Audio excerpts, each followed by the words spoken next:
And as everybody knows, and now I'm forgetting my typoscript, modern art is a mistaken answer to the problem of photography and movie and phonography and all this mass media stuff. Instead of following the engineering light of the days 100 years before, they decided to rebel from Duchamp, brilliant Duchamp, to the blatantly stupid Andy Warhol. And that's why we are looking, I'm looking for Johannes Vermeer van Delft, and modern art, especially optical art, for me is simply a misbehaving, which seems to end thanks to computers. Before our very eyes. Why should you ever pay dollars for entering the MoMA? I see no reason. Except the design part in the highest floor.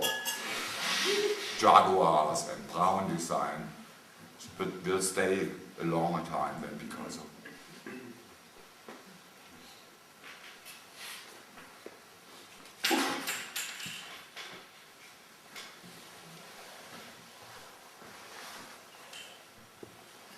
And since Alan Turing's genius theorem that not every real number can be represented by an accountable subset of the real numbers set, but some most practically important real numbers can be represented in a finite way by their equation, namely, we can produce an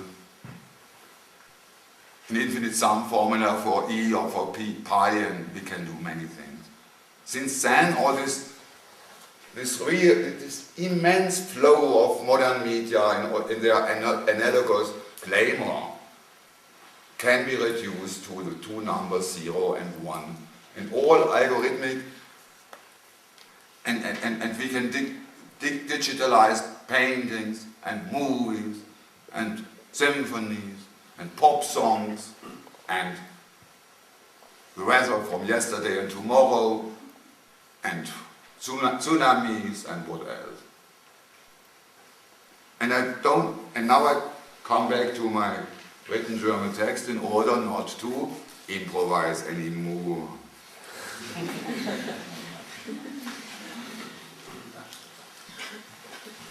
We can say that under the given binary conditions, the universality of the Greek writing system, which at the same time denoted sounds and mathematical entities and musical entities, has been regained by 1 and 0.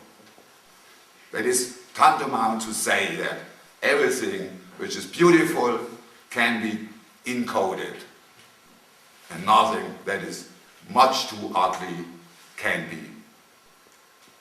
Everything can be encoded, but it doesn't make sense to, let's say, to encode for eternity the architecture of this inner room. This is just improvisation. Shall perish with our generation. Therefore, there are no artworks anymore whose aesthetic values and structures could not be simulated by logical and mathematical operations, i.e. by algorithms, which by definition come in finite time and finite space to an end and to a success. I wouldn't say that last paintings of Johannes Vermeer van Delft can be simulated 1-to-1, but let's say 80%.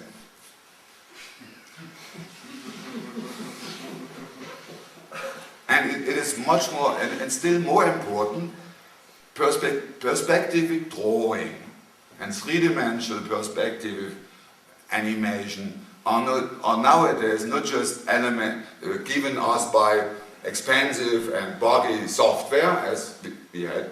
This was the situation in the 80s and 90s. But now our graphic engines, being better than our CPUs, or central processing units, NVIDIA and ATI are the only surviving graphical engine producers. All this perspective and isotropic and anisotropic and reflective and reflexive and reflexive stuff, all is written down in hardware, and you can see every Sony game box is or Microsoft is a representation of the world, which doesn't need our representation anymore. The time of the subject has gone, and we live in Heidegger's technique, which is unmistakably different from René Descartes and Leon Battista Alberti. And the same holds true for music.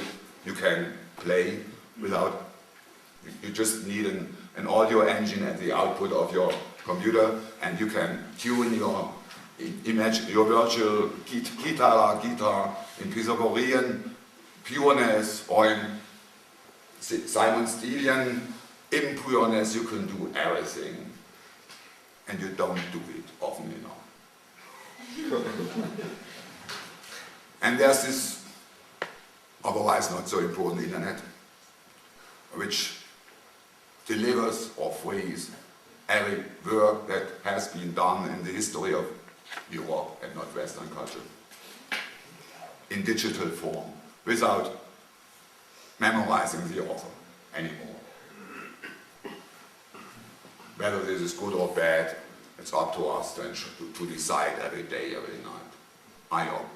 My option would be for free software and no copyright at all. Much better than copyright is your patience to listen. Thanks for listening.